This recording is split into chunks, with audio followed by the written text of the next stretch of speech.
শুভ সকাল বন্ধুরা, কেমন আছো তোমরা সবাই? আশা করি ভালো আছো, আমিও ভালো আছি। তো আজকে ঘুম থেকে উঠেই পর্দাটা সরাতেই দেখতে পেলাম জানলায় পুরো একদম কুয়াশা জমে আছে।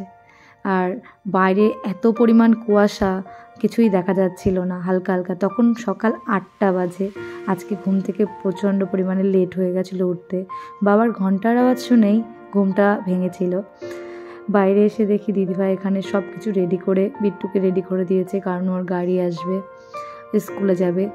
এই জন্য বাইরে তাড়াতাড়ি করে এসে দেখলাম সবাই উঠেছে কিনা। তো বাইরেটাই দেখো কতটা কুয়াশা। 8টার সময় যদি এতটা কুয়াশা হয় তাহলে সকালবেলা কতটা কুয়াশা ছিল। আর এই কুয়াশা দেখলেই আমার ছোটোবেলার কথা মনে পড়ে যায়, কারণ আমার বাড়িটা ছিল একটু গ্রামের দিকে।